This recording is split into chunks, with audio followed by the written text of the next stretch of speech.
And that's the dilemma for managers. They've been promoted based on being good at problem solving, and they've been rewarded for that. And what we tend to do is to keep doing what we're rewarded for, because we were rewarded. And if we were rewarded once, we'll be rewarded again and rewarded again. So why wouldn't we keep doing that? Whereas in reality, when you get to a certain level, if you have a team of 5, you can do that. If you get up to a team of 15, or you get into a team of 20 or 50 with 3 levels, you can't do that anymore. Or actually, while in the short term it seems a good idea, in the longer term it actually has a negative, it's detrimental, to the manager and obviously to the team as well. Yeah.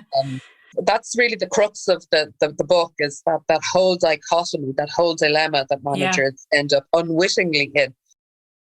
Even the best organizations in the world, they might have all of their technical processes mapped. Okay. If you actually go in and talk to them about what are your management processes, many of the management processes aren't mapped, aren't clearly defined. It is assumed.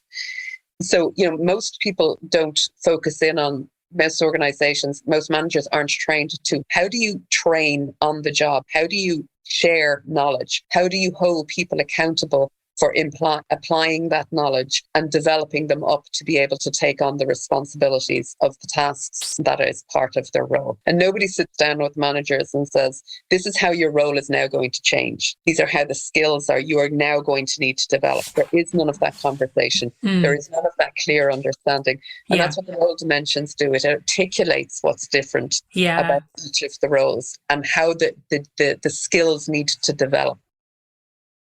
This comes up regularly in management training programs, and I get the guys to do up the figures from it. And if you do up the figures on a 10-minute task that you do every day, or a 50-minute like an hour task you take from somebody that you really shouldn't be taking from somebody, and you multiply it out, it turns out it is, if you were to train them up on how to do the task, it might take you something like half a day. But if you keep doing the task over a year, it's the equivalent of about a week. Wow. Yeah. So I do that regularly. I do up the numbers and let them work it through, whatever, and you can see their jaws drop and go, oh, and then you're going, and that's just one task. Yeah. They're not supposed to be doing. Yeah. And then they go, oh, now I understand why I'm working my overtime so much. Yeah.